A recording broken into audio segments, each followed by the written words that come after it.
Assalamualaikum warahmatullahi wabarakatuh. Bagaimana kabar kalian pada hari ini? Semoga kabar kalian selalu baik dan sehat ya, untuk menjalani segala aktivitas di tengah pandemi ini. Nah, pada hari ini atau pertemuan ini kita akan membahas bab selanjutnya. Setelah membahas tentang berbagai macam sujud, kita akan membahas materi zakat pada pertemuan kali ini. Sebelum kita bahas lebih lanjut, apakah kalian memahami apa itu zakat, bagaimana itu zakat, atau macam-macam zakat? Baik, yang pertama kita akan membahas tentang pengertian zakat itu sendiri. Zakat menurut bahasa memiliki beberapa makna, antara lain tumbuh, suci, dan berkembang. Sedangkan menurut istilah fikih, zakat adalah sejumlah harta yang diambil dari harta tertentu untuk diberikan kepada golongan tertentu. Nah, zakat merupakan salah satu dari 5 rukun Islam yang dalam Al-Quran sering disebut secara beriringan dengan perintah sholat. Zakat ini berbeda dengan infak dan juga sedekah.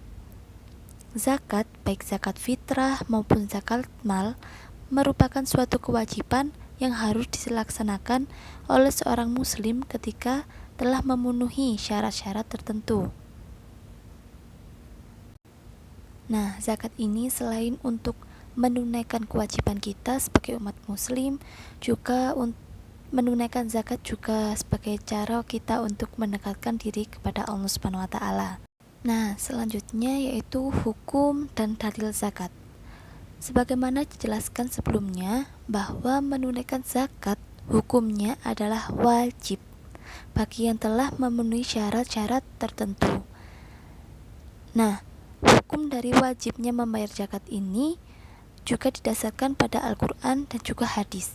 Salah satu Al-Quran yang mewajibkan membayar zakat yaitu Quran Surah Al-Baqarah ayat 43 yang berbunyi, A'udzubillahi minasyaitonirrajim, Bismillahirrahmanirrahim, wa aqimus sholata wa atuz zakata warka'u ma'ar raki'in, yang artinya, dirikanlah sholat, tunaikanlah zakat, dan rukuklah bersama dengan orang-orang yang rukuk. Tidak cuma Quran Surah Al-Baqarah saja yang menjelaskan tentang zakat. Pada ayat Al-Quran yang lain juga terdapat pada surah At-Taubah ayat 103. Kemudian dalam sebuah hadis Rasulullah juga mewajibkan kita untuk berzakat, di mana hadis ini mempunyai arti sebagai berikut. Dari Ibnu Umar radhiyallahu an, bahwa Rasulullah shallallahu alaihi wasallam mewajibkan zakat fitrah sebesar 1 sok kurma atau 1 sok syair atas orang hamba, orang merdeka, laki-laki dan perempuan, besar kecil dari orang-orang Islam, dan beliau memerintahkan agar dikeluarkan sebelum orang-orang keluar menunaikannya. Seperti itu. Selanjutnya kita akan membahas tentang mustahik zakat. Sebelum membahas tentang mustahik zakat, apa teman-teman mengerti apa itu mustahik zakat? Mustahik zakat adalah orang-orang yang berhak menerima zakat, baik dari zakat fitrah maupun dari zakat mal. Orang yang berhak menerima zakat ada 8 golongan sebagaimana yang dijelaskan dalam ayat Al-Quran Surah At-Taubah ayat 60. Nah, 8 golongan yang dimaksud ialah yang pertama adalah fakir, yaitu orang yang tidak mampu memenuhi kebutuhan hidupnya, tidak memiliki harta dan tidak mempunyai pekerjaan untuk memenuhi kebutuhan dirinya dan juga keluarganya. Contohnya, ia membutuhkan 10, tetapi ia hanya mampu memenuhi 2 atau bahkan tidak mampu sama sekali. Kemudian golongan yang kedua ialah miskin, yaitu orang yang tidak mampu memenuhi seluruh kebutuhan hidupnya. Contohnya adalah ia membutuhkan 10, tetapi ia hanya mampu memenuhi 7 atau 8 saja.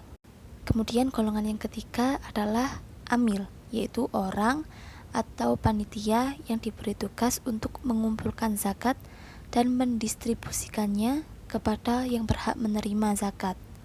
Amil zakat harus memiliki syarat tertentu, yaitu muslim, balik, berakal sehat, merdeka, adil, jujur, dan amanah, dan juga memahami hukum atau ketentuan yang berkaitan dengan zakat.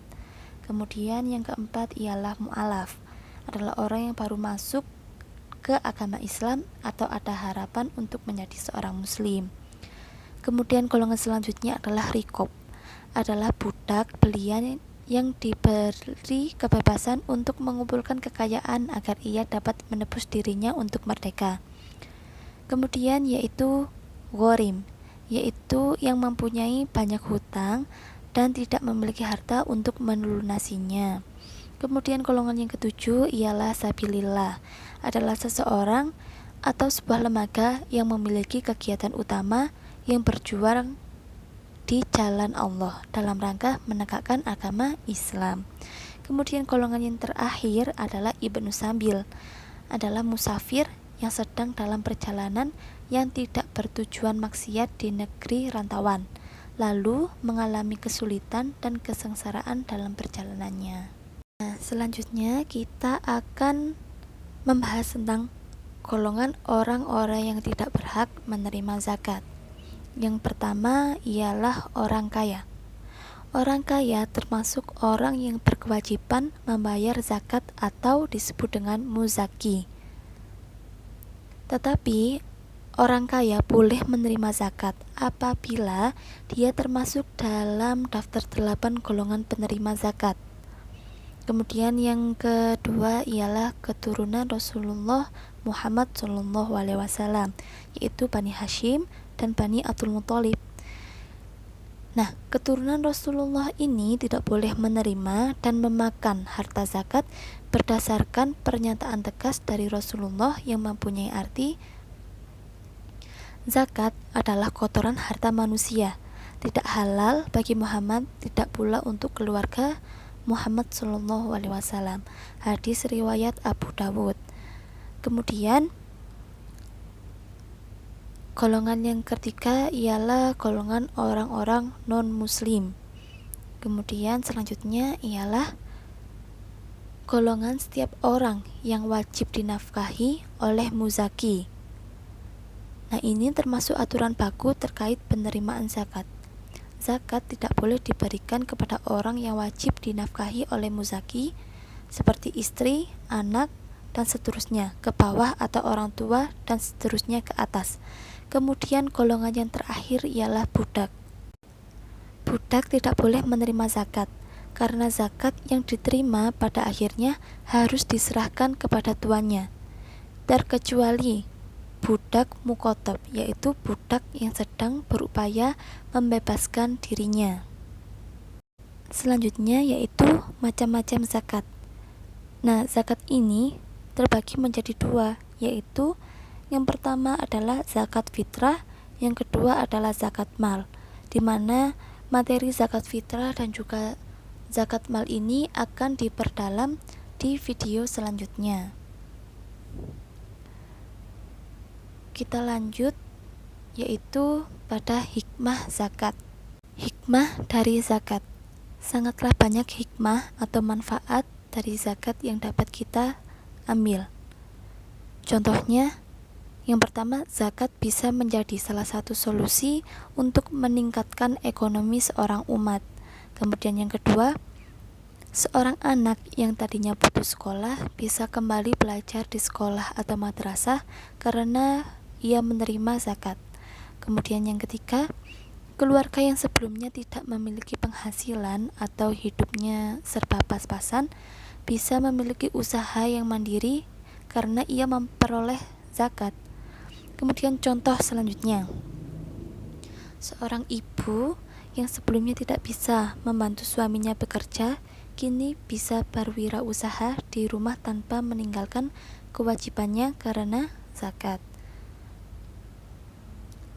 Nah, kemudian bagi muzaki tertentu juga bisa memetik hikmah dan manfaat dari zakat, yaitu Zakat dapat membersihkan harta dan jiwa seorang muzaki, kemudian menumbuhkan rasa syukur kepada Allah Subhanahu wa Ta'ala, kemudian sebagai sarana mendekatkan diri kepada Allah Subhanahu wa Ta'ala, dan masih banyak hikmah zakat yang dapat kita petik. Baik, terima kasih. Itu tadi penjelasan secara singkat mengenai zakat secara umum. Semoga dapat bermanfaat bagi teman-teman semua. Mohon maaf apabila ada tutur kata yang kurang berkenan. Sekian, wassalamualaikum warahmatullahi wabarakatuh.